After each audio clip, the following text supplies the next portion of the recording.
Hello दोस्तों, मैं सुनहरी। जैसा कि आप सभी जानते हैं कि आज भाई दूज है। इसी से मिलती जुलती कहानी आज बताने जा रही हूँ। सुभाष जी के दो बच्चे थे, बेटा अजय, बेटी नैना। अजय की शादी हो गई। उसकी पत्नी बहुत चालाक थी। नैना सबकी लाडली, लाडों में पड़ी। उसके पापा किसी चीज़ की कमी नहीं छोड़ते थे। जब नैना की शादी हुई तो उसके पापा ने अपने दामाद को महंगी गाड़ी और कैश भी दिया, लेकिन लड़के वालों ने ये सब लेने से मना कर दिया। पर सुभाष जी नहीं माने। नैना के ससुराल वाले बहुत अच्छे थे।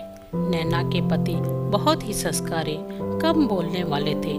एक ननद परी जो अपने भाई भाभी से बहुत प्यार करती थी। नैना बहुत खुश थी।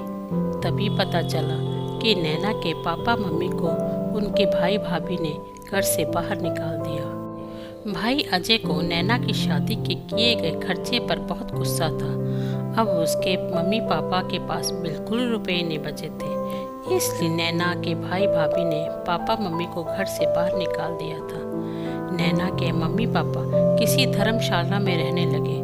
नैना अपनी मम्मी पापा से मिलने आई तो रोने लगी और भाई भाभी को बहुत भला बुरा कहा, कितने खराब हैं। मम्मी पापा पर बिल्कुल तरस नहीं आया।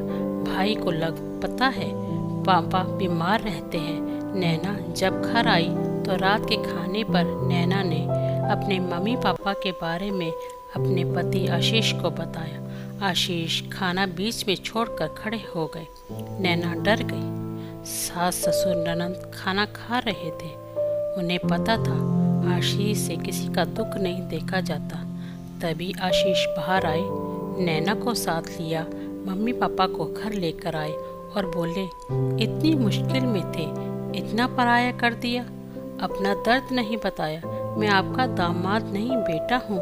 सुभाष जी की आंखों में आंसू थे और बोले कुछ नहीं। सचमुच आशीष जैसा बेटा पाकर बहुत खुश थे। थोड़े दिनों बाद दिवाली के बाद अजय जब भाई दूज के लिए नैना के घर आया तो मम्मी पापा को देख रोने लगा और अपनी गलती कर माफ़ी मांगी और मम्मी पापा को घर चलने को कहा और सबने खुशी खुशी भाई दूज बनाया। दोस्तों, हमें अपने बड़ों का सम्मान करना चाहिए। कहानी कैसी लगी? अच्छी लगी तो इसे लाइक कीजिए, शेयर कीजिए और मेरे चैनल को सब्सक्राइब कीजिए।